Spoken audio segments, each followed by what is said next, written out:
ධර්මදේශනය ප්‍රඥා නාලිකාව තුළින් විකාශය කිරීමට ප්‍රචාරය කිරීමට ධර්මදානය සිදු කිරීම සඳහා සමන්තා මහත්මිය, චන්දන මහතා සහ සුගාර, ඉෂාර සහ අමාශා යන දූ දරුවන් විසින් මෙම උතුම් වූ ධර්මදේශනය සඳහා සැදැහැති දායකත්වය දරා තිබෙනවා.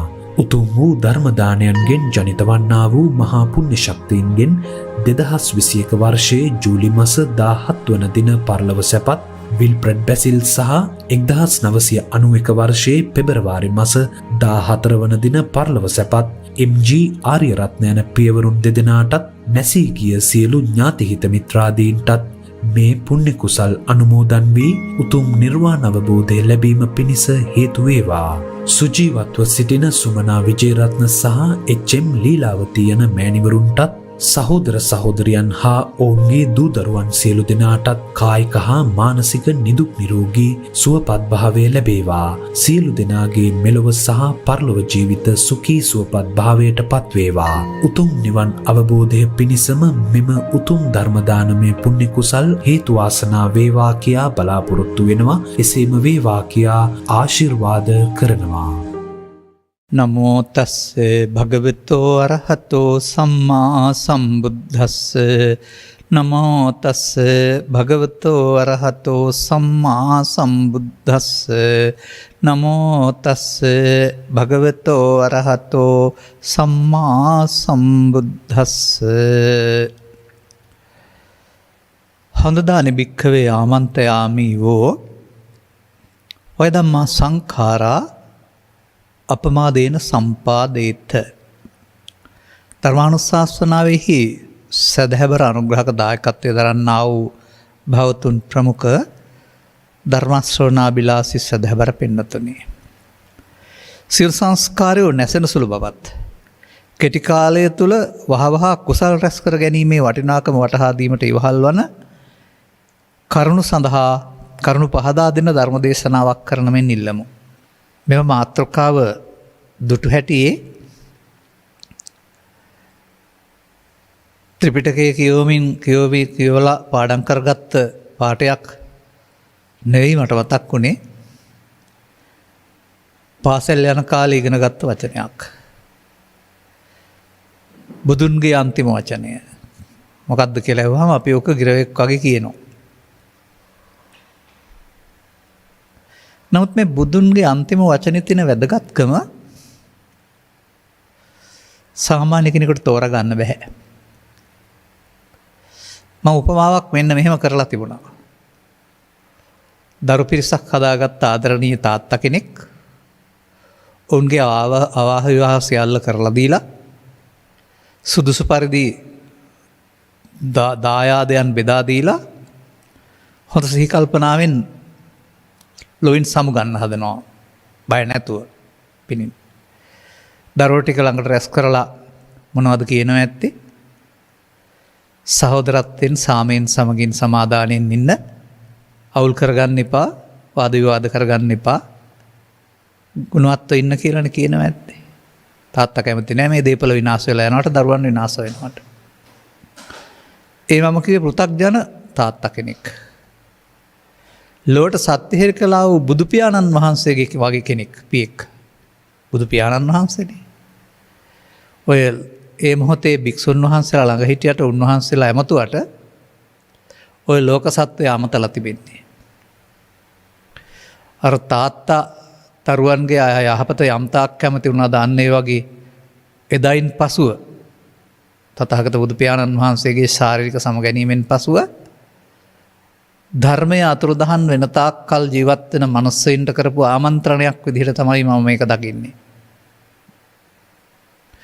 නිසා ඒක බුදුහාමුදුරුවෝ නැමැති පුද්ගලයාට සම්බන්ධ අමන්ත්‍රේ වචනයක් කියලා පාඩම් කරගත්තට හරියන්නේ නැහැ. මහණෙනි, දැන් අනුකම්පාවෙන් තොපාමතමේ සංස්කාර ධර්මයන් වය ධම්මා වැය වෙන සුළුයි. අප්පමාදේන සම්පාදේත. බැලුවම මේ දෙකේ සම්බන්ධයක් පේන්නෙත් නැහැ සාමාන්‍ය කෙනෙකුට. නමුත් සම්බන්ධයක් තියෙනවා හොඳ. අන් මේ ධර්ම දේශනාව තුළ අපි මේ සම්බන්ධතාවය හෙළි කර ගනිමු. මේ අනුග්‍රහක බෞතුන්ගේ ඉල්ලීම පරි වහා කුසල් රැස් කර ගැනීමේ වටිනාකමේ අගේ වටහාදීම කියන එක ඔවුන් කුසල කියන අර්ථය පින් කියන අර්ථයෙන් යෙදුව දන්නෙත් නැහැ. අපි හොයලා බලමු. දැන් වය ධම්මා සංඛාරා. දැන් මේ වය ධම්මා සංඛාරා කියන එක තවත් තැන්වලත් තිබෙනවා. මට මතක හැටියට ඔය කරුණක් කියමි ගනු මැන නැගනිය තෝරා ලෝ හැමදේම වය ධම්මා සංඛාරා කියලා කාව්‍ය ධර්ම දේශනා කරපු කෙනෙකුත් ඒ කාලේ ඔක කියලා තිබුණා වගේ මට මතකයි. එතකොට ඒකෙන් කියවෙන්නේ මේ ලෝකේ තියෙන දේවල් ඔක්කොම නැතෙනවයි කියන එක. එහෙමනම් දැකලා මේක කරන්න හමු වෙන්නේ. ඉස්සරලා ලෝ හොයා ගන්න වෙනවා ඊට පස්සේ වය ධම්මා සංඛාරා හොයා ගන්න වෙනවා. ලෝකෝ ලෝකෝති බන්තේ උච්චති කිත්තානුකාත බොකෝ බන්තේ ලෝකෝති උච්චති.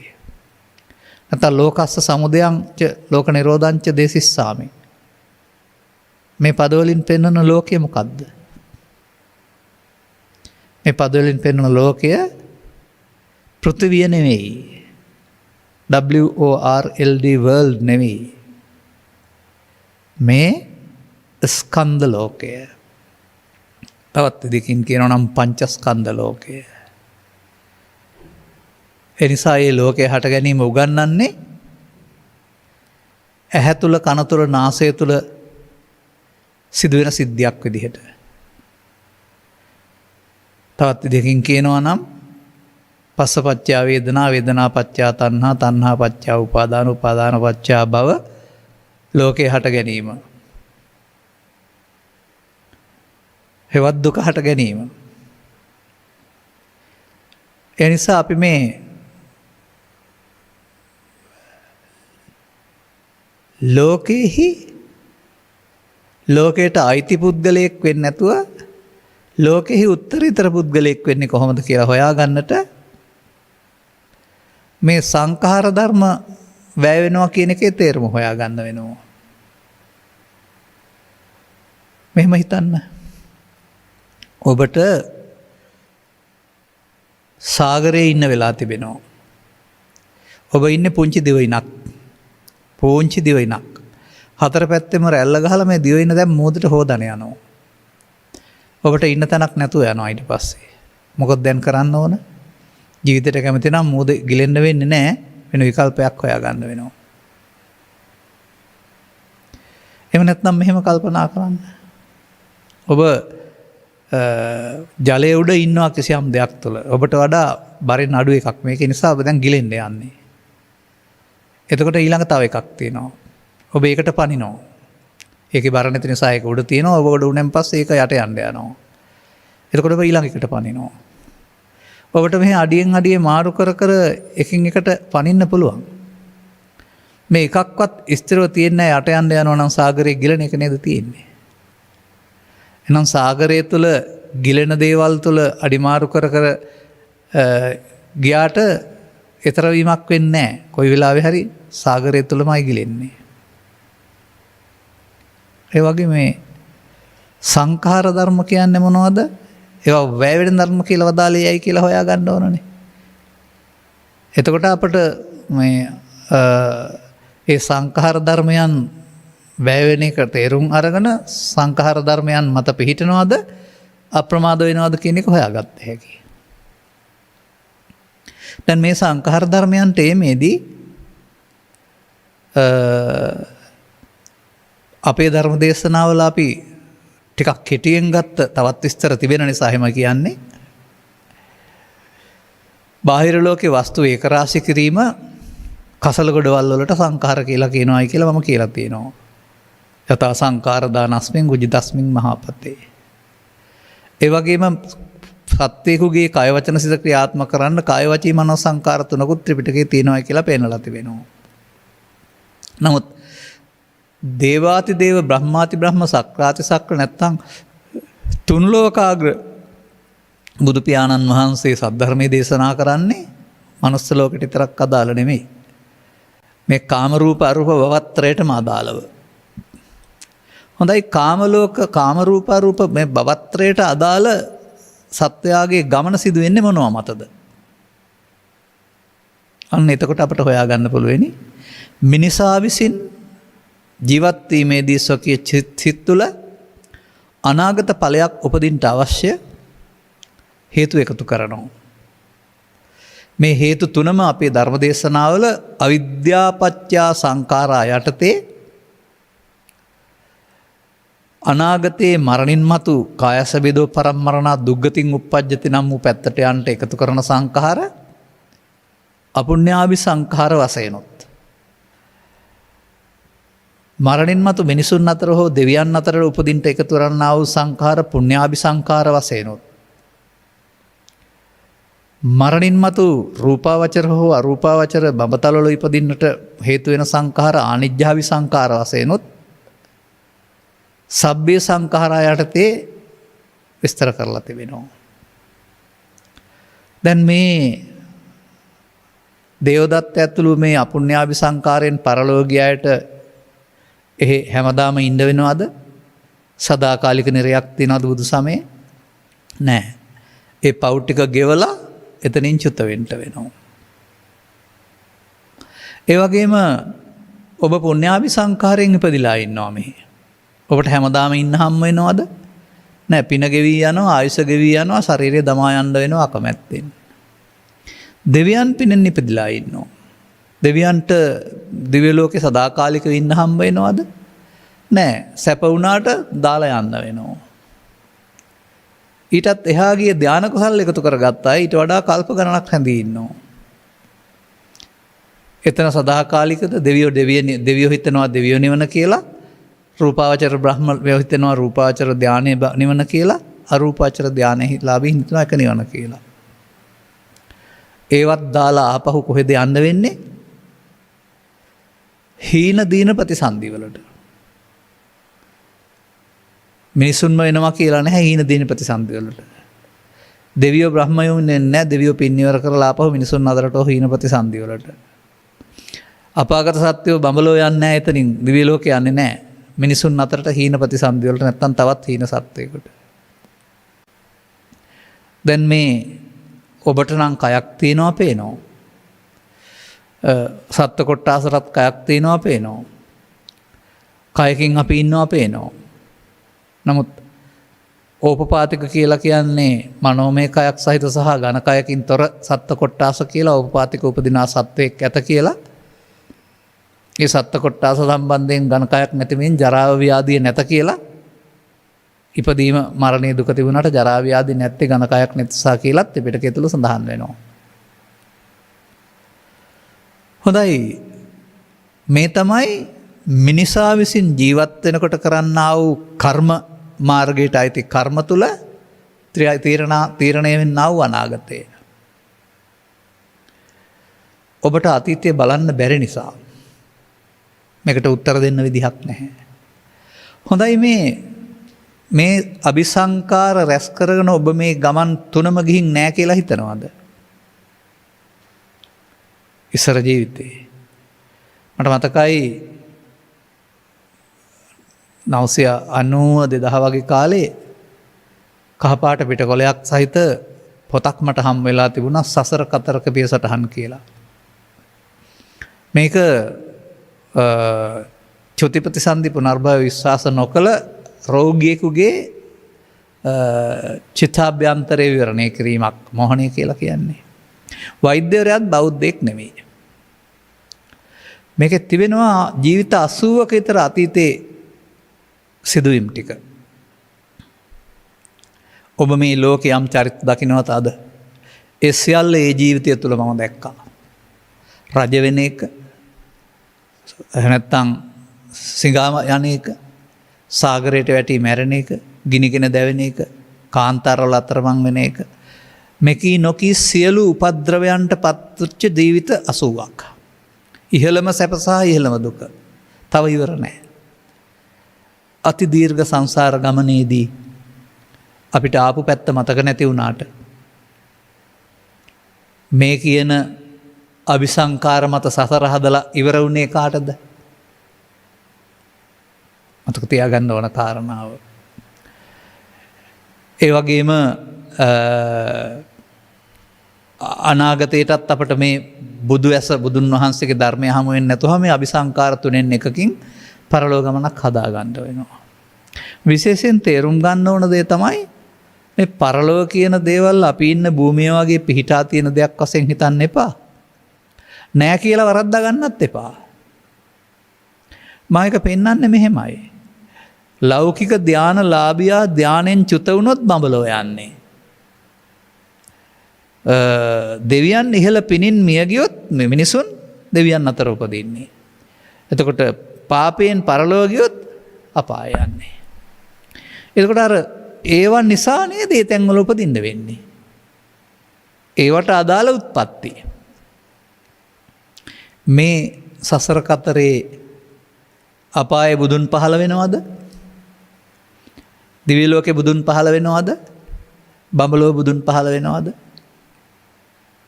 සම්පති බ්‍රාහ්මයා ඇවිදින් ආරාධනා කරයි කියනවනේ අල්ප වූ කෙලෙස් ඇති සත්වයෝ ඉන්නවා ධර්ම දේශනා කරන්නයි කියලා. අපේ ලෝකේ කෙලෙස් අඩුයි බුදුහාමුදුරනේ බ්‍රහ්ම ලෝකයන් කියලා හැම යෝජනා කළේ නෑනේ. දෙවියන්ට සුගතිය කියලා බුදුන් වහන්සේ වදාළේ මිනිස් රත්වා විසින් සද්ධර්මයේ හමු වීම ඇරුණාම බුදුරජාණන් වහන්සේ කාලයේ දීපේදීසේ කුලේම අවලා දෙවියන් අතර පහළ වුණේ නෑනේ බණ කියන්නේ. ඒ නිසා මේ චක්‍රාවාටේ නැත්තම් මේ බුදු සමය සඳහන් පරිදි නව සත්තාවාසී 31 තලයේ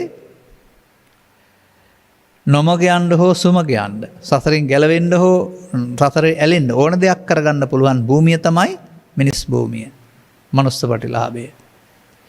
මෙතනින් එහාට ගිහින් ඊට අදාළ විපාක විඳිනවා ඇරුණාම ගැලවෙන්න තැනක් තියෙනවා කියලා හැම හිතන්න නම් එපා. කවුරු කීවා? අර හේතු ඉදිරිපත් කළේම මේකයි. එතකොට ඒක සසර කතරේ අතරමං වීමක්. දැන් විමානවත්තු පේතවත්තු මොගලන් මහරහතන් වහන්සේගේ ගමනක් වශයෙන් තමයි තුන්වෙනි සංගායනාවේදී ලියලා අපට එකතු කරලා තියෙන්නේ. උන්වහන්සේගේ ගිණුමට බැර කරලා එදා හිටපු අයට පව්වල විපාකයේ දුක පෙන්වන සහ පින්වල විපාකයේ සැප පෙන්වලා පව්පින් දෙකේ පවෙන් ඉවත් කරන්න නිර්මාණය කරපු ග්‍රන්ථයක් වෙන්නේ නැති. ඒක කියවලා බලපුවාම ඒක තේරෙනවා. මෙන්න මේ විදිහට මේ මිනිසා තමන් කරන කර්මයන්ට අනුව ජීවිතයෙන් එහා පැත්තට මොනම කෙනෙක්වත් දැන් මේ දවස්වලත් මේ බොහෝ මරණ සිදු වෙනවා.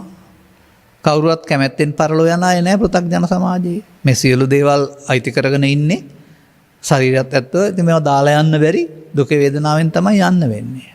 නමුත් යථාර්ථය දාලා යන්න සිදු වෙන එක.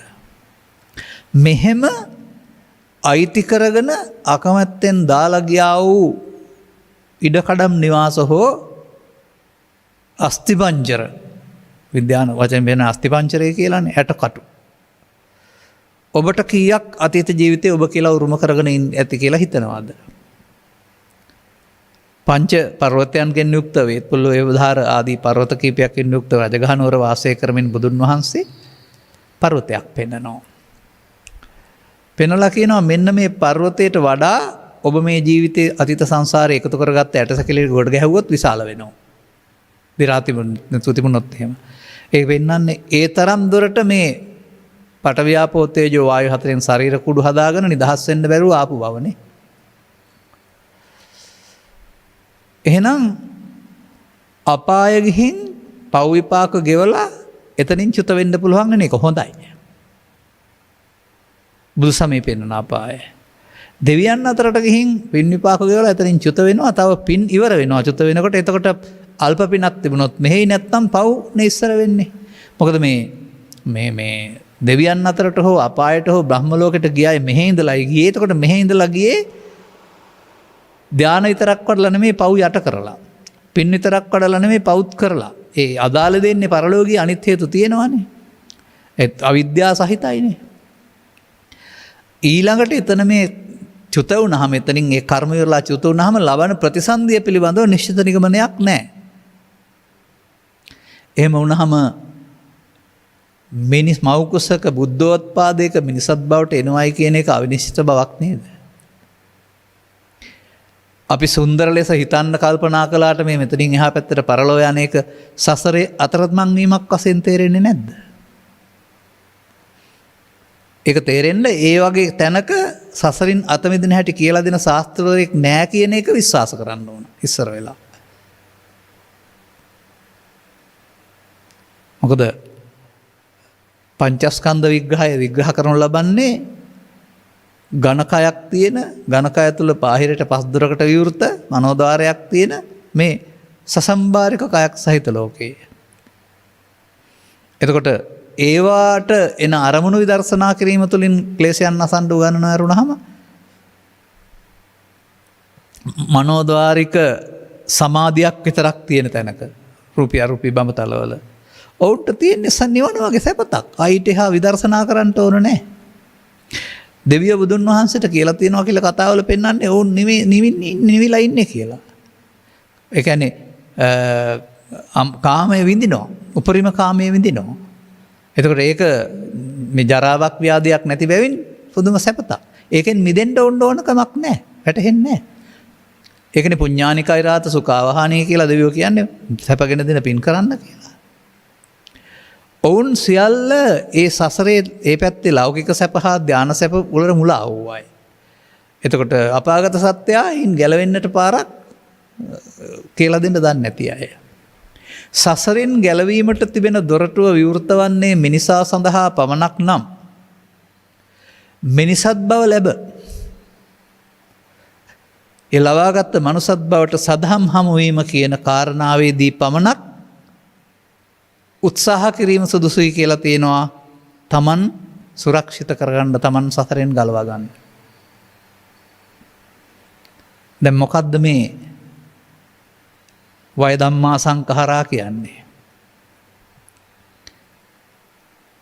ගස් කොළන් කැඩලා යන සුළුයිද? බාහිර වස්තුන් දිරා යන සුළුයිද? නෑ. අපුඤ්ඤාභි සංඛාරයේ සදාකාලික නෑ, එතන ඉන්න බෑ. පුඤ්ඤාභි සංඛාරය සදාකාලික නෑ, එතන ඉන්න බෑ. අනිජ්ජාභි සංඛාරය සදාකාලික නෑ, එතන ඉන්න බෑ. ඒවෙන් යන්න වෙනවා චුත වෙලා. යන තැන කියන්න බෑ, ගැලවෙන පාරක් කියලා දෙන්න බෑ. ඒ සඳහා මිනිසත් බව ලැබ බුද්ධෝත්පාදයක සදහම් හමුවීම නැමැති දොරටුව පමණයි පාවිච්චි කරන්න ඕන. දැන් කවුද පමාද විහාරි? සංඛාර රැස් කරන්න කියන එක එතකොට අපමාද විහාරීද පමාද විහාරීද? මා දකිනවා අපුඤ්ඤාභි සංඛාරයෙන් පරලෝ යාම පමාද විහාරී.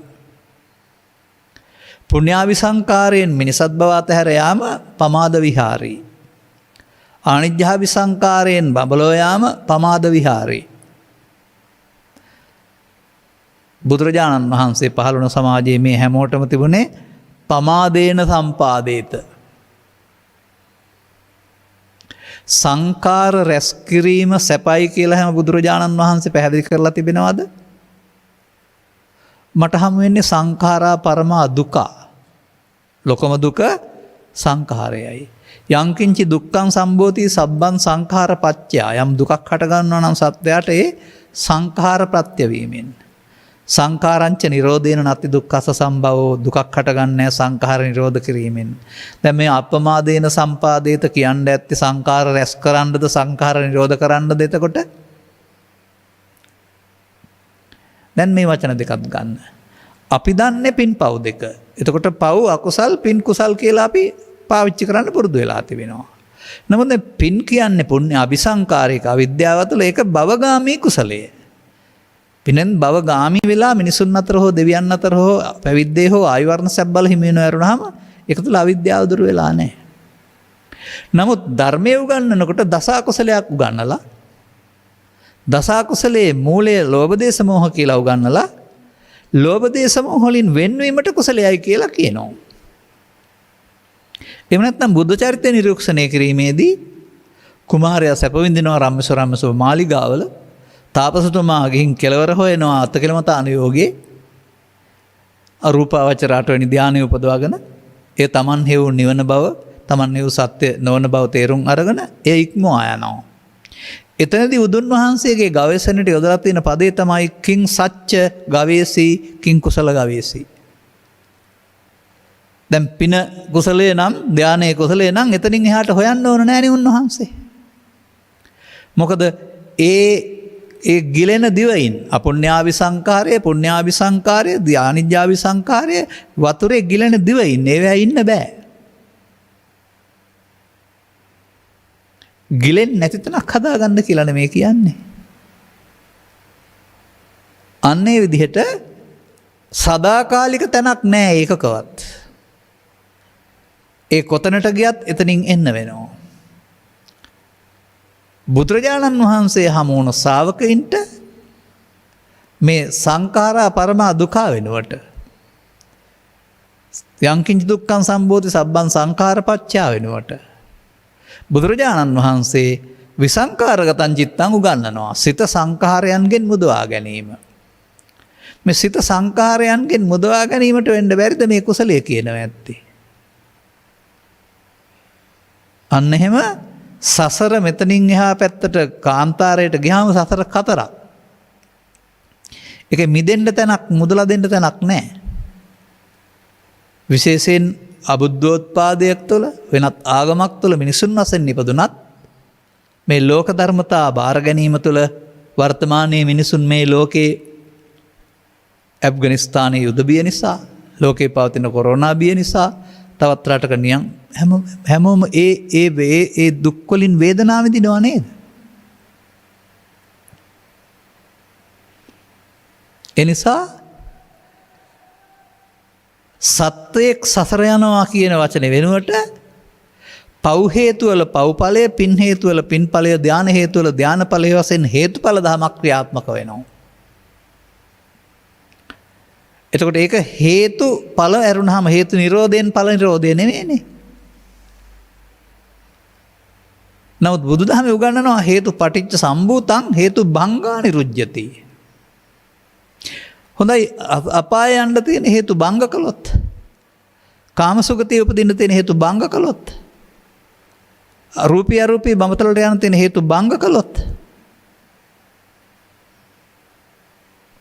එතකොට ජලයේ ගිලෙන දියවිනක් වෙනුවට තථාගත බුදු පියාණන් වහන්සේ අවුරුදු 35 දී හොයාගත්ත භික්ෂු භික්ෂුණී ශ්‍රාවක ශ්‍රාවිකාවන් ළඟා වුණ ඔබේ භාෂාවෙන් කියනවා නම් මරණයෙන් එහා පැත්තේ නම් නෙවෙයි ජාතියක් ජරාවක් ව්‍යාධියක් මරණයක් නැති නෙවෙයි ජාති ජරා ව්‍යාධි ශෝක මරණ දුක් නැති ශාන්ත සුන්දර සදාකාලික නොගිලෙන භූමියක් තියෙනවා නේද? අහිමි වෙන්නේ නැති භූමියක් තියෙනවා නේද? ඒ භූමිය හොයාගන්න ඒ භූමියට යන්න අප්‍රමාද වෙන්න කියලා නෙමෙයිද මේ තියෙනවා ඇත්තේ. අපමාදේන සම්පාදේත. අපමාදෝ අමත පදං. පදං කියන්නේ මාවතට පාරට අමත කියන්නේ නෙවීමට අප්‍රමාදයේ පාර කියලා තියෙනවා. එහෙනම් අන්න අර පවුලේ දියුණුව ප්‍රිය කරා වූ තාත්තා කිව්වා වගේ බුදු පියාණන් වහන්සේ ලෝකෙට දීලා තියෙන අවවාදය මේ සංඛාර නැමැති ගිලෙන දිවයින් තුල ඉන්න හදන්න එපා. ඒවා සදාකාලික නෑ. ඒ කොතන ගියත් චුත වෙන්න වෙනවා. චුත වෙලා යන්න ඕන තැන පිළිබඳව තීරණය කරන්නේ මේ මොහොතේ උපදින චේතනාව.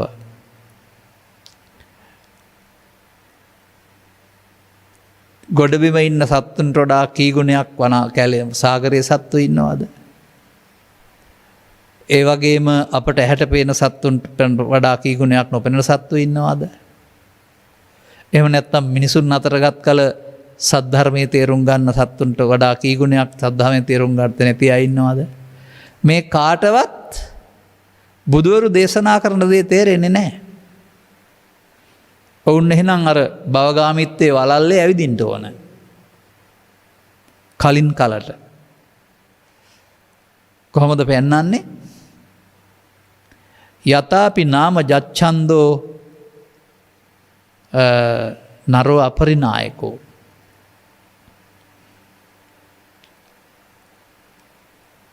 ඒකදා ඇති මග්ගේන කුම්මග්ගේන යාති ඒකදා. මේ උපමාව තේරුම් ගන්න හොඳට.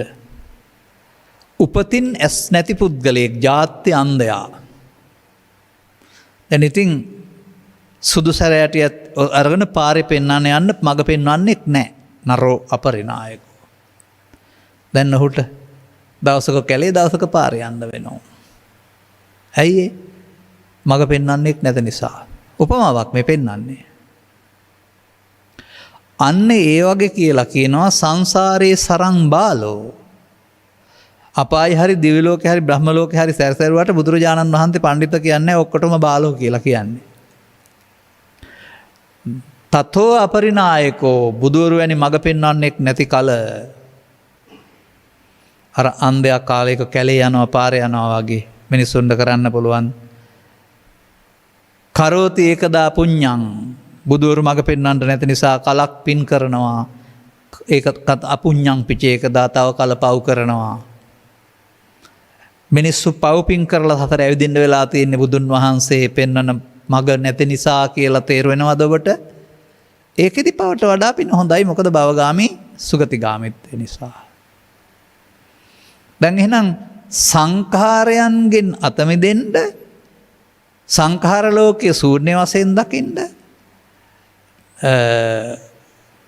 මොහොතට හේදිලා යන්නේ නැති සදාකාලික දිවයිනකටපත් වෙන්න මිනිසුන්ට පමණයි පුළුවන්. බුද්ධෝත්පාදයක මිනිසත් බව ලැබ සදහම් හමු වුණ පුද්ගලයා ඒ සඳහා උත්සාහ කිරීම සුදුසුයි කියලා තියෙනවා. මේ පුද්ගලයා සම්බන්ධයෙන් පැහැදිලි කරලා තිබෙන්නේ කොහොමද? මට පරණ උදාහරණයක් මතක් කරන්න පුළුවන්, අලුත් උදාහරණයක් ගන්නත් පුළුවන්. පරණ උදාහරණේ පෙන්වන්නේ කනකස් බෑවෙක් අහස බලන්නට ආපුහම අවුරුද්දකට සැරයක්ද කොහෙද ඔය එක ඇසක් තියෙන පුද්ගලයා සහ ගොවියෙක් විසින් විසි කරන ලද වියදණ්ඩක සිදුර ඒකාත්මික වී අහස පෙනෙන එක වෙන්න පුළුවන්ද කියලා අහලා තියෙනවා. ස්වාමිනේ ඒක වෙන්න බෑ කියලා තිබෙනවා. නමුත් ඒක වෙන්න පුළුවනි බුද්ධෝත්පාදයක සදහම් හමුවීම ඊටත් දුර්ලභයි කියලා තිබෙනවා. වර්තමානයේ ගන්නකො හැන්දෑවට ඔය ශ්‍රව්‍ය දෘශ්‍ය මාධ්‍ය විශේෂයෙන් දෘශ්‍ය මාධ්‍ය බැලුවහම රාජ්‍ය මාධ්‍ය එතකොට තමයි තේරෙන්නේ මේ තරම් සූදුකාරයෝ මේ ලංකාවේ ඉන්නවද කියලා. ලොතරැයි දිනුම් මැදීම් කොච්චර තියෙනවද? දහස් සංඛ්‍යාත ලක්ෂ සංඛ්‍යාත කෝටි සංඛ්‍යාත තෑගි හැමදාම. මට මතකයි මගේ ළමා කාලේ තිබුණේ 750යි ලක්ෂයයි එකයි තිබුණේ. අද කොතරම් සූදුවට ඇබ්බැහි වෙලාද? හොඳයි අපි කියමුකෝ දසලක්ෂයක් ගන්නවා. නැත්තම් ලක්ෂ 50ක් ගන්නවා එකකින්. ජයග්‍රාහකයෝ කී දෙනාද ඉන්නේ? එක්කෙනයිනේ. තව දෙන්නේ තුන් දෙනෙකුට හම්බ වෙයි. නමුත් අනිත් ඔක්කොම නිකන් රවට්ටනවා විතරයිනේ. ඔක්කොගෙම බලාපොරොත්තු අර ජයග්‍රාහී අංක එකනේ. කොතරම් ගත්තත් හම්බ වෙන්නේ දිනුම් එකයි වගේ. අර කන කැස් බෑ විසුරින් අහස බලන්නා කියන එක මම මේ වර්තමානයට ගැලපුවේ. ඒක බලානේ වුණාට මිනිස්සුયો කෙලගලිනවා Tamanටම වැටෙයි කියලා. එතකොට ලක්ෂ 10ක් ගන්නවා නම් 9,99,000ක් පරදිනකොට එක්කෙනෙක් තමයි දිනන්නේ. ඒකට කියන්නේ මොකද්ද සාමාන්‍යයෙන් සම්භාව්‍යතාවය. දසලක්ෂයකට එකයි. ඒ වගේ බුද්ධෝත්පාදයක මිනිසත් බව ලබා සද්ධර්මයේ හමුවීමේ සම්භාව්‍යතාවයේ තේරුම් ගන්න. එතකොට මිනිසත් බව ලබා සංඛාර රැස්කොළ සංඛාරයන්ගෙන් පරලෝ යාම අපිට හොඳ වුණාට බුදුන් වහන්සේගේ දැක්මට අනුව හොඳ වෙන්නේ නැහැ. සසරේ අතරමං වීමක්. දැන් එහෙනම් අන්න සංඛාරංච නිරෝධේන නත්ති දුක්ඛ සම්භව සංඛාර නිරෝධ කිරීමෙන් දුක් හටගන්නේ නැහැ. එහෙනම් අපුණ්‍යාවි සංකාරයත් බුදුරජාණන් වහන්සේ වදාළ දුකින් මිදිලා නැහැ. පුණ්‍යාවි සංකාරයත් බුදුරජාණන් වහන්සේ වදාළ දුකින් මිදලා නැහැ. අනිජ්ජාවි සංකාරයත් බුදුන් වහන්සේ වදාළ දුකින් මිදලා නැහැ. සබ්බේ සංකාරා අනිච්ඡාති දුක්ඛාති. මිදිලා නැහැ, ඈත් වෙලා තියෙනවා රූපී අරූපී ධානලාභීන්.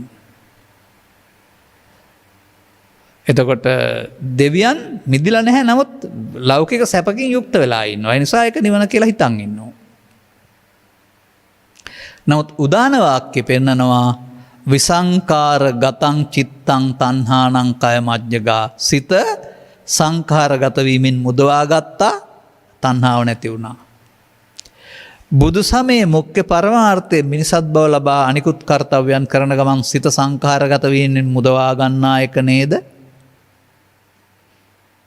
ඒක නේද මේ අප්‍රමාදේන සම්පාදේත අප්‍රමාදක වෙන්න කියලා තියෙන්නේ.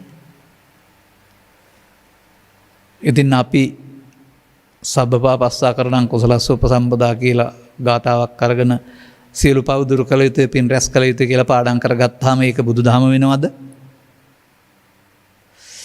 භවගාමී කුසලය වෙනයි, බුදුරජාණන් වහන්සේ වදාළ ලෝකෝත්තර කුසලය වෙනයි. අකුසලයෙන් වෙන්වීමේ කුසලය.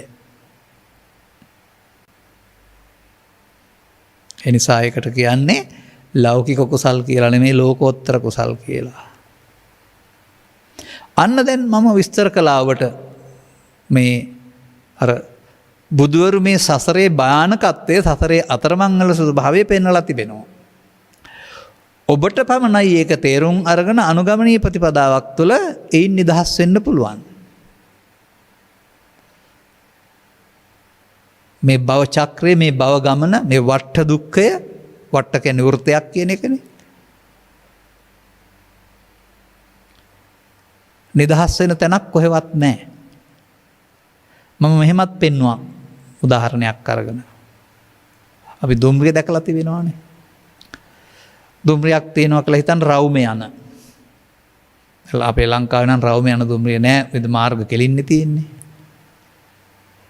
මේ දුම්රිය නවත්තන තුරු පොළවල් තියෙනවා. එතකොට මේ මිනිස්සයා මේ දුම්රියේ 3 වෙනි පන්තියේ, 2 වෙනි පන්තියේ, 1 වෙනි පන්තියේ ටිකට් ගන්නවා. අපුණ්‍යාවි සංඛාරයේවත් පාපය 3 වෙනි පන්තියේ ටිකට් එකක්. කායසවේදෝ පරම්මරණා දුක්ගතින් උප්පජ්ජති. අන්න ටිකට් එකෙන් බහින්න වෙන්නේ අපාය නැමැති දුම්රිය ස්ථානයේ. 2 වෙනි පන්තියේ ටිකට් එක පුණ්‍යාවි සංඛාරය. ඒක මිනිසත් ලොවෙත් තියෙනවා, දිව්‍ය ලෝකෙත් තියෙනවා, කාමසුඛති 6ක් කියලා, සදිව්‍ය ලෝක කියලා. ඒකෙන් බහින්න වෙනවා ඒ ටිකට් එක ගත්තා. මේ දුම්රිය තවත් එහාට යනවා. අනිජ්ජාවි සංඛාරයේ රූපාවචර අරූපාවචර වර්ග දෙකක් තියෙනවා. ඒ තැනින් බහින්න වෙනවා. ඒ ටිකට් ගන්නේ මේ දුම්රිය සසර ගමනට. එහෙ ගිහින් බැහැලා එහෙන් මිදෙන ටිකට් එකක් නැහැ කොහෙවත්. ඒක ඒ දුම්රියට ගොඩ වෙලා සසර ඇවිදින්නයි පුළුවන්. සසර ගමනින් නිදහස් වෙන මේ දුම්රිය පොළ නැත්තම් මේ තියෙන්නේ නැවතුම් පොළ තිබෙන්නේ මිනිසුන් අතර. මිනිසා සවන්දී තේරුම් අරගෙන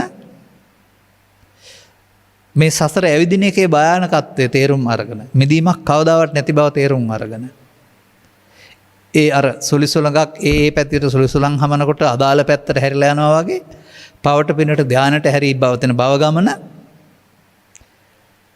භවගාමී ප්‍රතිපදාව බුදුරජාණන් වහන්සේ ලෝකෙට දේශනා කර වදාළේ භව නිරෝධගාමී ප්‍රතිපදාව බව තේරුම් ගන්න ඕන. දැන් එතකොට ඔන්න ඔබට මිනිසත් බව ලැබී පවතිනවා. අනාගත බුදුරජාණන් වහන්සේගේ ශාසනයේ නිවන් ප්‍රාර්ථනා කර කර හිටපු සමාජයක, පැවිදි වෙලා විතරක් මේ මග යන්න ඕනේ කියලා හිතපු සමාජයක, ස්ත්‍රී පුරුෂ ගිහි පැවිදි ભેදෙන්තරව නුවණ තිබෙනවා නම් අනුගමනීය ප්‍රතිපදාවක් තුළ තමන්ට මේ ලෝකෝත්තර කුසලයට හිමිකම් කියන්න පුළුවන් බවට සූත්‍ර දේශනාවල උගන්වා තිබෙන කරුණු පැහැදිලි කරන ධර්ම දේශනා වර්තමානයේ පවතිනවා.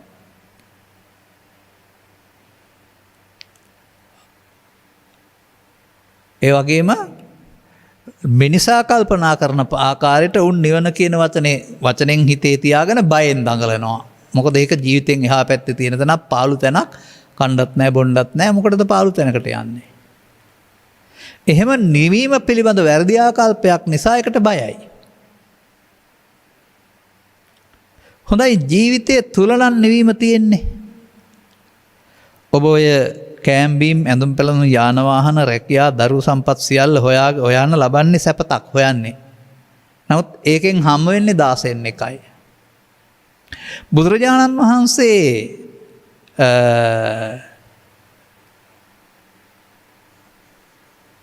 චූලසච්චක සූත්‍රය දේශනා කරමින් කරපු ප්‍රකාශය මොකක්ද පෙන්වන්නේ? පරිනිබ්බුතෝසෝ භගවා පරිනිබ්බානාය ධම්මං දේශේති. සිංහලට පරිවර්තනය කරගත්තම පිරිනිවනට පත් වුණා වූ බුදුරජාණන් වහන්සේ අනිත් අයට නිවීමට පත්වීම සඳහා ධර්ම දේශනා කරනවා. දැන් හොඳට හිතන්න ධර්ම දේශනා කළේ අවුරුදු 80න් පස්සේද? පිරිනිවන් වැඩි 80 නම් ඊට පස්සේ තමයි ධර්ම දේශනා කරන්න ඕන. නමුත් ධර්ම දේශනා කළේ 35 80 දක්වා එහෙනම් පරිනිබ්බුතෝ කියන தත්ත්වයට පත් උනේ 35 දී නේද? දැන් ජීවිතය තුල නිවීම නේද? අන්න ජීවිතය තුළ නිවුණොත් මැරෙන්නේ නැහැ පරලෝ යන්නේ නැහැ. ජීවිතය තුළ පව් රැස් කළොත් පින් රැස් කළොත් ධානය කුසල රැස් කළොත් අවිජ්ජාපච්චය සංඛාරා පරලෝ යන්න වෙනවා. පරලෝ යන ගමනෙන් නිදහස් වෙන්න අප්‍රමාද වෙන්න කියලා වදාරලා තියෙන එකක් නේද මේ අන්තිම වචනේ තිබෙන්නේ. ඒක කරන්නේ කොහොමද? අපේ බොහෝ සමාජයේ කල්පනා කරනවා පාප කර්මයන් අතහැරලා පුණ්‍ය කර්මයන් කිරීමෙන් මේකට පාර පෑදෙනවායි කියලා. බුදුරජාණන් වහන්සේ වදාරනවා දුක් ඉවර කරන්න නම් කර්ම රැස් කරලා බෑ කර්මක්ෂය කරන්න ඕන. කම්මක්ඛයෝ දුක්ඛක්ඛය. බුදුන් වහන්සේ පහළ වුණ වූ සමාජයේ මිනිසුන් පාප කර්මය පුණ්‍ය කර්මය ධාන කර්මය ඔස්සේ කර්ම මාර්ගය තුන් පැත්තකට බෙදාගෙන මේ කෝච්චියේ සතර කෝච්චිය ඇවිදිමින් හිටියා. උන්වහන්සේ අලුත් දොරටුවක් විවෘත කළා තැනක් ස්ථානයක් විවෘත කළා සසරින් මිදෙන දොරටුව. කර්මක්ෂය කිරීමේ කර්මය. කර්මක්ෂය කිරීමේ කර්මයේදී විතරක් වෙන්න බැරිද මේ කුසලයේ රැස් වෙන්නේ මේ කියන කුසලය? අකුසලයෙන් වෙන්නේ මේ කුසලය. අන්න මේ සඳහා ඔබ කාටවත් සවන් දීලා කාගේවත් කට දිහා බලන් ඉඳලා ඉතිහාස කතාවක සිද්ධියක් කියවලා මේ වැඩේ කරන්න බෑ. දැන් අපිට බුදුරජාණන් වහන්සේගේ සිද්ධාර්ථ කුමාරෝත්පත්තිය පටන් නැත්නම් පංචමහා විලෝකනේ පටන් ලංකාවට බුදුදහම ගෙනීම අද දක්වාම මේ ඉතිහාසයේ කරුණු වෙසක් වලට පොසොන් වලට ඇසල වලට එහෙම නැත්නම් අංගමිත්‍රාදීනේට කතා කර කර ඉන්න පුළුවන්. ඒ ඔබ ගැනද හොයන්නේ අතීතයේද කතා කරන්නේ? අපි ඒවට බන කියලා කියනවා කාලයක් තිස්සේ. නමුත් බද්දවග්ගිය කුමාරවරුන්ට බුදුන් වහන්සේ වදාරනවා ස්ත්‍රියක් ගැනද හොයන්න ඕන තමන් ගැනද හොයන්න ඕන. ඔය තමන් ගැන හොයනවා කියන්නේ තමන්ගේ බර කිලෝ ගාන උස මහත පාට හොයනවා කියන එක නෙමෙයි. මෙන්න මේ තමා පිළිබඳ හඳුනා ගැනීමක් නැති බැවින් තමයි මේ අපාය දිව්‍ය ලෝක බ්‍රහ්ම ලෝකයේ ඔස්සේ ගමනක් තියෙන්නේ. සතෙක් යනවා නෙමෙයි. ඒ හේතු වල ඵලය. ඇතැම් ආගමික අන්‍යාගමික ග්‍රන්ථවල මේක අපහාතයට ලක් කරලා තියෙනවා. මේ අපිම යනවා කියලා කියනවායි කියලා. නෑ ඉතින් අපි කය වලට පස්සේ නරනම යන්නේ නෑනේ. හොඳටම දන්න දෙයක් නේ අපි ආදාහනීය භූම දානේ. නමුත් ඒ වන විට එක්ස්ප්‍රෙස් කරගත්තා වූ හේතු වල ඵලය නවත්තන්න බෑ. ඒක සාමාන්‍ය කෙනෙකුට තේරෙන්නේ නැහැ. කවුද යන්නේ මොනවද යන්නේ කොහොමද යන්නේ දොර සහ කාලය හොයනවා. භෞතික උදාහරණයක් මම කියන්නම්. මේක සාමාන්‍යයෙන් අධ්‍යාත්මික සිතුවිල්ලට සම්බන්ධ දෙයක් නේ. භෞතික ලෝකෙත් මේ දේවල් සිදු වෙනවා. ඔබ හිතන්න ඇමරිකාවේ පාපඳු තරඟයක් පැවැත්වෙනවා. මේකට කැමරාවක් හයි කරලා ඊට පස්සේ තරංග ඔස්සේ ලෝකෙට විකාශනය කරනවා. මේ ඇමරිකාවේ සිදුවෙන සිද්ධිය බලන්න මෙහාට තප්පරයකට වඩා කාලයක් යනවාද? මොනවා හරි මෙහාට ආවද ඒ? ඔබ නම් කේ තරංග එනවා කියලා. ගුවන් යානයකින් යන්න පැය 36ක් යනවා ආලෝකයේ සම වේගයෙන්ම ගමන් කරන්නේ. එතකොට ඒක එකනම් ඒක තවත් එක රූපවාහිනී යන්ත්‍රයක් විතරයි දකින්න පුළුවන්. නමුත් රූපවාහිනී යන්ත්‍රයේ හේතු එකතු කරනකොට ලෝකේ ඕන තැනක බලන්න පුළුවන් නේද? මේකට කියන්න තියෙන්නේ මොනවා හරි එනවා කියලාද හේතු එකතු වෙනවා කියලාද? අර ප්‍රතිබිම්බ ටික බලන්න. ඒ වගේ යන දෙයක් නැති වුණාට හේතු එකතු වීමක් නේද මේ? ඇමරිකාවේදී මෙහාට බලන තත්පරයක් නැත්තම් කෙනෙක් මිය ගිහින් කොහේ හරි උපදින්න වෙලාවක් යන්න ඕනේ දායේ. එහෙ සහ මෙහෙ කියලා නම් තියානේ ඉඳන්නේ අපිට මේ. ලංකාව, ඉන්දියාව, ඇමරිකාව කියලා හරි එහෙම නැත්නම් අඟහරු ලෝකේ කියලා එහෙසා විශ්වයට එහෙම නමක් නැහැනේ. එබැවින් ඒ බුද්ධ විශේෂයට ගෝචර දේවල් එච්චර එහාට හාරලා උස්සන්න ගිහින් පිස්සෙක් වෙන්නේ නැතුව ගෝචර නැති කොටසක් ඒ. ඒක බුදුන් විතරක් පැහැදිලි කරන කරුණ. බුදුන් අනුකම්පාවෙන් මම මේවා කියන්නේ කවුරුවත් කීවට නෙවෙයි මගේ අවබෝධයෙන් කියලා වදාරලා තිබෙනවා. ඒ නිසා මේ බොහෝ ජනයාට හිතසුව පිණිස ලෝකේ පහළ වෙන්නේ එක පුද්ගලයයි කියලා තියෙනවා. ඒ කවුද? තථාගත සම්මා සම්බුදුරජාණන් වහන්සේ කියලා උන්වහන්සේම වදාරලා තිබෙනවා. නම් උන්වහන්සේගේ ඉගැන්වීම් සත්‍ය නම් අපි තුලින් තේරුම් ගන්න ඕන. එතකොට සංඛාර ධර්ම තිබෙන්නේ බාහිර නෙමෙයි අපි ළඟ. අපි සංඛාර ධර්ම වැයවීම වෙනුවට උපාදාන කරගන්නවා. සංඛාර ධර්ම උපාදාන කරගෙන අපි පවත්තන්න හදනවා. ගෙවිලා ආයෙත් එතන ඉන්න බැරුව තව තැනකට යන්න වෙනවා. ඒ නිසා බුදු සමයේ සංඛාර රැස් කරන දහමක් නොව සංඛාර ඡය කරන දහමක් බව තේරුම් ගන්න ඕන නේද? විසංඛාරගතං චිත්තං. සිත සංඛාරගත වීමෙන් මුදවා ගත්තා. එහෙනම් සත්‍ය විද්‍යාපත්‍ය සංඛාරා බුදුරු අවිද්‍යා නිරෝධයෙන් සංඛාර නිරෝධය. අවිද්‍යාපත්‍ය සංඛාරා තමන් ළඟ තිබෙන හැටි ඉගෙනගෙන අනතුරුව ඒකේ නිරෝධය ඉගෙන ගන්න ඕන. ලබාගත් ජීවිතේ. එතකොට ජීවිත අවසානයේට අපුණ්‍යාභි සංඛාරේ නැත්නම් අපාය දොරට වැහුණා. පුණ්‍යාභි සංඛාරේ නැත්නම් කාමසුගතිය දොරට වැහුණා. ආනිජ්ජාභි සංඛාරයක් නැත්නම් බඹලෝ දොරට වැරුණා. දැන් අර සසර හදන එක නතර වුණා. හතෙක් හිටියේ නෑ. සතර හැදුවා අපවෙන් පිනෙන් ජාතෙන් හදන ගමන නතර වුණා. මේ වැඩේ කරගන්න අප්‍රමාද වෙන්න කියලා නේද මේ පෙන්වන්නේ. සසරින් මිදීම. එහෙනම් සිතින් කයෙන් වචනෙන් එක් රැස් කරන අபிසංකාරයන් මත සතර හැදෙන වැරුණාම අபிසංකාර රැස් කළා සතරෙන් මිදෙන්න බෑ. මේ අපේ ජීවිතය තුළ මේ මොහොත සසර හදන තැනක් වෙනුවට සසර නිම කරන තැනක් බවට පත් කරගන්න පුළුවන් වෙනවා. මේ මොහොත සසර හදන අයට කියන්නේ පෘථග්ජනයෝ කියලා. ස්ත්‍රීද පුරුෂද ගිහිද පැවිදිද උගත්ද නුගත්ද කියලා නෑ. පෘථග්ජනයෝ කරන්නේ මේ මොහොත අනාගත සසරක් හදන්නට හේතු තියෙන එක. අර අபிසංකාර තුනෙන් හෝ දෙකෙන් හෝ එකෙන් හෝ එකක ඇලිලා පැටලිලා ඉන්න එක. මේ මොහොතම සසර නිමා කරන්න පුළුවන්. සසර අවසන් කරන්න පුළුවන් අවස්ථාවක් බවට පත් කරගන්න පුළුවන්. මේ මොහොත කොහොමද විස්තර කරන්නේ අපි? මේ මොහොත කියන එක ඔරලෝසුවේ නම් තප්පර භාගයයි කියලා කියන්න පුළුවන්. ඔබේ ජීවිතේට ඒක කාලය නෙමෙයි. ඔබේ ජීවිතේට ඒක ඔබේ කය ජීවත් කරන මොහොතක් පාසා ඇති වී නැති වෙන ඇසෙන් කනෙන් නාසයෙන් දිවෙන් කයෙන් ගන්න අරමුණු ඔස්සේ උපදින පංචස්කන්ධයේ ඉපදීම මැරීමයි. පංචස්කන්ධයේ ඉපදීම මැරීමට ලෝභ දේශ මොහ එකතු කරලා උපාදාන බවට පත් කරන පංච උපාදානස්කන්ධයක් බවට පත් කරගෙන පංච උපාදානස්කන්ධයෙන් පව් කරමින් පංච උපාදානස්කන්ධයෙන් පින් කරමින් පංච උපාදානස්කන්ධයෙන් ධාන කුසල් කරමින් සත්වයා සතර ඇවිදිනවා.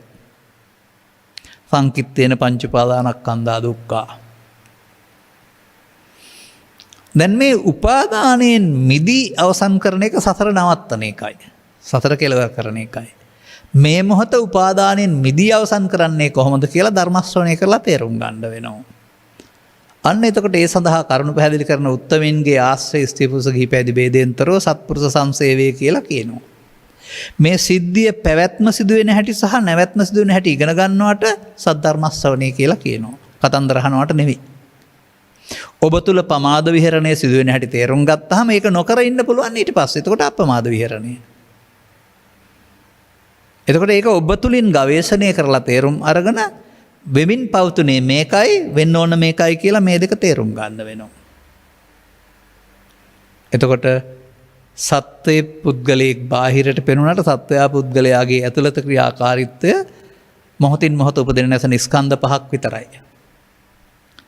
අපායටයි දිවි ලෝකයටයි බ්‍රහ්ම ලෝකයටයි හැම මනුස්ස ලෝකයටයි හැම එකටම මේක පොදු දෙයක්.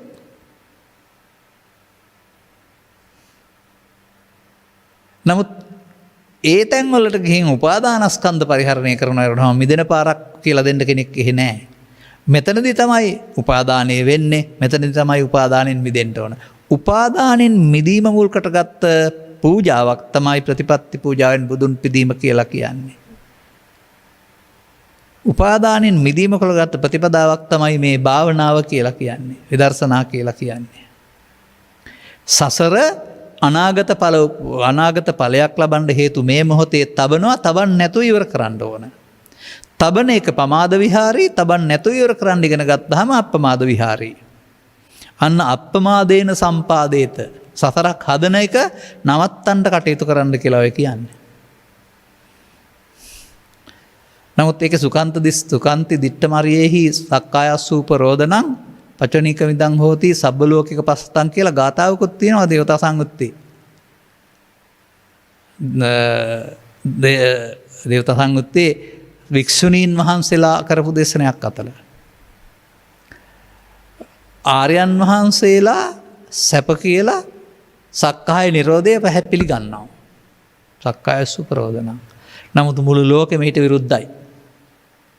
මොකද වුන් සක්කාය සමුදයගාමීන්. ලෝකයක් විරුද්ධයි. ඔවුන්ට නිවීම හිස් සසර තියෙනවා. බුදුවරුන්ට සසර මමත්වයෙන් හිස් නිවීම තියෙනවා. සසර හිස් නෙවෙයි සසර මමත්වයෙන් හිස්. එනිසා මෙන්න මේ කොටස තේරුම් ගැනීමට අවශ්‍ය පරිකල්පන ශක්තියක් මිනිසුන් අතර උපන් දියුණු නුවණක් ඇති අයට තියෙනවා. එනිසා ඒක අපහසුයෙන් තේරුම් ගත යුතු අනුගමනය කළ යුතු ප්‍රතිපදාවක්. නමුත් ඒකට එන්න යම් පිරිසකට හැකියාවක් තිබෙනවා නම් ඔවුන් විප්ලව කරන අය. මනසේ විප්ලවයක් කරමින් ලෝකේ වෙනස් කරන අය. මොකද මේ විප්ලවය තුළ ආත්මාර්ථකාමීව නිවනක් ලැබෙනවා නෙවෙයි. මේ විප්ලවය තුළ ලෝකෙට අවශ්‍ය අනුකම්පා සහගත කරුණාවන්ත අවංක වංචනික බවෙන් තොර පරිත්‍යාගශීලී මිනිස්සුන්ගෙන් පිරි මිනිස්සු හැදෙනවා. ඒකයි යෝකේ ප්‍රතිඵලය. දහම් දීපය කියලා නමක් හැදුනේ මොකක් නිසාද? හොරකම් මරකම් තක්කඩුකම් සිදුසන කරපු නිසාද? නෑ. හැමෝටම නිදහසේ ඉන්න පුළුවන් අයිතියක් පිළිගත්ත නිසා. මේ පෙරහි යන මානසිකත්වයේ වළක්වලා මනුස්සකම රජ කරන දහමක් මේකේ තියෙන්නේ. උඩින් එකක් කරලා ඇතුළතින් වංචාවක් කරලා යන්න පුළුවන් ගමනක් නෙවෙයි මේක. තමාට තමන් අවංක වෙන්න වෙනවා. අන්න ඒ සඳහා ඔබ කිසියම් ආකාරයක ධර්ම ප්‍රතිපදාවක් මනවින් හදාරන්න ඕන. එක මේ අපාය දිව්‍ය ලෝකේ බ්‍රහ්ම ලෝකේ තියෙන්නේ සංස්කාර නිස්සුකාත්ම කියනා වූ වැරදි මතය තුළ. එනම් සංස්කාරයන්ගේ අනිදුක්ඛානාත්මය බලන හැටි සබ්බේ සංඛාර අනිච්චාති යදා පඤ්ඤාය පස්සති ඉගෙන ගන්න ඕන. ඒක දොරටුවක්. එහෙම නැත්නම් ඔබ මේ යන ගමනට කියන්නේ දුක හේතුව කියලා. පෘථග්ජන පුද්ගලයෙක් වශයෙන් ගත් කල පැහැදිලි කරනවා එහෙම. එතකොට දුෂ්ප්‍රඥා කියලත් කියනවා. දුෂ්ප්‍රඥා ප්‍රඥාන්තයක් වෙනකොට මේ දුකයි දනී හේතුව දනී මේක දැනගත්තහම ඒක පෘථග්ජන පුද්ගලයාගේ ලෝකයේ දුක සහ හේතුව ලෝකෝත්තර පුද්ගලයාගේ ලෝකේ නැති වූ තැන සහ මාර්ගය. මේ දෙක තේරුම් ගත්තහමත් අනුගමන ප්‍රතිපදාව වෙනවා. එහෙමත් නැත්නම් වැරදි ආකාරයෙන් භාවිතා කළා වූ තියෙනවා ලෝකේ මරණ සති කියලා. මට මතකයි මගේ ළමා කාලේ ඉඳලම අවමගලු උත්සවවලදී මරණ කෙනෙක් බව දැනගෙන ජීවත් වෙන්න අපි කවදා හරි මැරෙනවා. ඒ හින්දා අද මරණය වෙනෙහි කරන්න. මරණ සති කියන්නේ කවදා හරි දවසක ශරීරයෙන් තමු ගන්න දවස හිත හිතා ඉන්න කියන එක. මේවට ත්‍රිපිටකයේ අර්ථයක් නැහැ කවුරු හරි හදපු බොරු මේ. එහෙම කරලා නිවන් ලැබුණේ කවුද? නමුත් බුදුන් වහන්සේ වදාළා මරණ සති භික්ඛවේ භාවේත අමත ඕගදා අමත පරියෝසානා. මහණනි මරණ සතිය භාවිතා කරන්න නිවනට බැසගත්තේ වෙයි, නිවන් කෙලවරකට ඇත්තේ වෙයි. මරණ සතිය හරියට තේරුම් ගන්න පුළුවන් නම් ඒක නිවනට බැසගත්ත සහ නිවන් කෙලවර වෙනවා. ඉතින් යන්න දුතිය මරණ සති සූත්‍රයට ගිහින් බලන්න මොනවද තියෙන්නේ කියලා. අන්න එහෙම මේ එක න්‍යායක් මගින් මේ අபிසංකාරය සංකාර රැස්සන වෙනුවට සංකාර නිරෝධ කරන හැටි ඉගෙන ගන්න. මේ මොහොතේදී. ඒ සඳහා අදාළ ධර්ම දේශනා අපි ත්‍රිපිටකයේ තිබෙන සූත්‍ර දේශනා තෝරා ගනිමින් ඔබේ ලෝකෙට අදාළ දේවල් දේශනා කරනවා. තවත් දේශනා තියෙන ඔබට අදාළ නැති. දෙවියන්ට හරි බ්‍රහ්මයින්ට හරි දේශනා කරපු තවත් කාරණා ඒ සූත්‍රවල තිබෙනවා. නමුත් ඒ දේශනා ඔවුන්ට අදාළ බැවින් ඔවුන් වෙසේ දේශනා කරලා තියෙන්නේ. රූපී ධානලාභියෙක් හම්බ වුණොත් බුදුන් වහන්සේ ඒකේ තියෙන සතර ඇලුණු ස්වභාවය සහ එතෙන් දාපු පාර පෙන්නලා එතනින් එහාට පාර පෙන්නනවා. අකුසලේ නම් එහෙම. පුණ්‍යාභිසංකය ඒක ආපු පාර වැරදි කියන්නේ නැහැ. එතනින් එහාට යන්න තියෙන පාර පෙන්නනවා. එසා සසර කතරක අතරමං වූ මිනිසුන්ට තමන් හරියයි කියලා පවපින ධානය ඔස්සේ හිතන මිනිසුන්ට බුදුරුවගේ පහළවීම අඳුරු ලෝකෙට හිරු පෑයීම වගේ දෙයක්. ප්‍රඥා ලෝකයයි ඒ සංකේතවත් කරන්නේ. අනතුරු උන්වහන්සේලා දේශනා කරන සදහම් තේරුම් අරගෙන වර්තමාන මොහොත සසරට බැඳෙන එක වෙනුවට බැඳෙන්නේ නැතුව අවසන් කරන්නට ඔවුන්ට සති වීරිය වඩන්න වෙනවා. එතකොට ඒ වැඩෙන පැත්තට කාමාංග කියන්නේ නැහැ. අර අපාය දිව්‍ය ලෝකේ බ්‍රහ්ම ලෝකේ පැත්ත ඔක්කොම කාමාංග. ඒකට කාම ලෝකයට අදාළ අංග කියන්නේ මේ ධාන පැත්තට ගියාපම ඒකට ධාන කාමයේ කියනවා වරුනහම නමුත් ඒක කාමාංග. එයින් මිදෙන්න අඩන අංග තමයි බොජ්ජංග කියලා කියන්නේ. කාමයන් ප්‍රතික්ෂේප කිරීම නැත්නම් කාමයන්ගෙන් බැහැරවීම. එතකොට මේ ත්‍රිලක්ෂණයෙන් හෝ චතුස්සත්යෙන් හෝ පටිච්චසමුප්පාද නිරෝධයෙන් හෝ සතර සතිපට්ඨානෙන් හෝ කර්මක්ෂය කිරීමේ කර්මෙන් හෝ මරණ සතියේ හෝ භාවිතා කරනකොට බොජ්ජංග වැඩෙනවා. අවබෝධයට පත්වීමේ අංග. අන්න මේ தත්ත්වයේ කෙනෙක් තේරුම් ගත්තාම ඔහුට ඔහු සරණ කරගන්න ඕන. වෙන කවුරුත් ඒක කරලා දෙන්නේ නැහැ. ඔහු විසින් මේ කටයුත්ත කරන්න ඕන. එතකොට එතනදී හමු වෙන්නේ ලෝභ දේශ මොහ මූලයන්ගෙන් ඉවත් වීම. අකුසලෙන් වෙන්වීමේ කුසලය. ඒ කුසලය කියන්නේ පිනට නෙවෙයි. මම නම් කල්පනා කරන්නේ සෝවාන් ආදී මාර්ගඵල පිළිවෙලින් ප්‍රත්‍යක්ෂ කරන්නා වූ නිර්වාණයට තමයි මේ කුසලය කියලා කියන්නේ කියලා. නූපන් කුසල් උපදිනවා කියන්නේ සෝවාන් වෙනවා. උපන් කුසල් වැඩි දියුණු වෙලා වැඩි දියුණු කරනවා කියන්නේ සකෘදාගාමී අනාගාමී අරිහත්. එහෙමයි දැනගන්න ඕන. නිසා මේ ලෞකික අර්ථ ඉක්මවා යමින් ලෝකෝත්තර අර්ථ තේරුම් අරගෙන කල්යාණ මිත්‍ර සේවනය ලබා සද්ධර්ම ශ්‍රවණය කොට අනතුරුව යෝනිසෝ මනසිකාර්ය සහ ධම්මානුධම්ම ප්‍රතිපදාවට එළඹෙන්න ඔබට පාර පෑදෙනවා. ඔබ මාර්ග ඵලලාභියෙක් වෙයි. දැන් නම් කර්ම ඵලලාභියෙක් නේ. එතකොට ධර්ම මාර්ගයේ ඵලලාභියෙක් වෙනවා. මෙන්න මේ කරුණු අනුගමනය කරන්නට අවශ්‍ය තත්ත්වයන් වටහා ගන්නට මෙම කරුණු පැහැදිලි කිරීම උපනිශ්‍රේ වේවා හේතු වාසනාව වේවායි කියන ප්‍රාර්ථනාව කරමින් අපි ධර්මානුශාසනාව මෙතකින් අවසන් කරනු ලබනවා. දායකත්වය මෙම උතුම් ධර්ම දේශනය සඳහා සදැහැති දායකත්වය දරනු ලබන්නේ සමන්තා මහත්මිය, චන්දන මහතා සහ සුගාර ඉෂාර සහ අමාසායන දූ දරුවන් විසිනි. අරමුණු අතර 2021 ජූලි මාස 17 වන දින පරලෝසෙපත් විල්ප්‍රඩ් බැසිල් සහ 1991 පෙබරවාරි මාස 14 දින පරලෝසෙපත් එම්.ජී. ආර්යරත්න යන පියවරු දෙදෙනාටත් නැසී ගියා වූ සියලු ඥාති හිත මිත්‍රාදීන්ටත් ගෞරවයෙන් සිහිපත් කරන අතර අවශ්‍ය කෙනෙක් නැත්නම් මේ පින් අනුමෝදන් වී ජීවිතය සූපත් කරගනිත්වා මතු උපදින භවයකදී සද්ධර්මයේ වටහාගෙන නිවන් අවබෝධය ලබා ගනිත්වා. එමයි මම මේක සංශෝධනය කරන්නේ. අනුමෝදන් වූ පිනින් කෙනෙකුට නිවන් ලැබෙන්නේ නැහැ. ඒ පින් අනුමෝදන් වෙන්න ඕන ජීවිතේ. එතන දුකක් නම් එයින් අත මිදීම විතර පමණයි සිද්ධ වෙන්නේ. සුජීවත්ව සිටින්නා වූ සුමනා විජේරත්න සහ එච්.එම්. ලීලාවතී මෑණිවරුන්ටත් සහෝදර සහෝදරියන් හා ඔවුන්ගේ දූ දරුවන් සියලු දෙනාටත් කායික හා මානසික නිරෝගී සුවපත් භාවය ලැබේවා.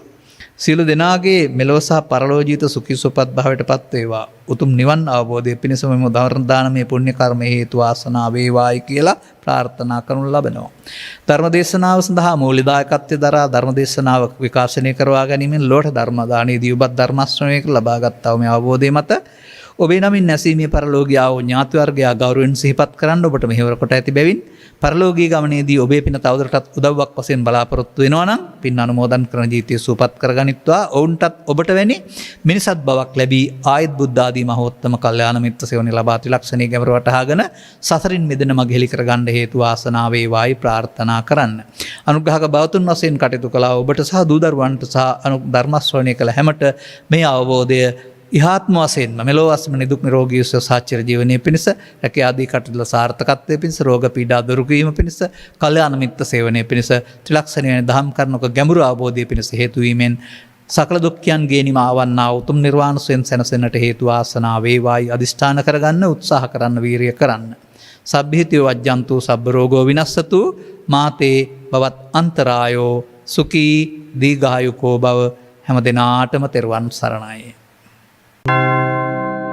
රාගක්ඛයෝ නිබ්බානං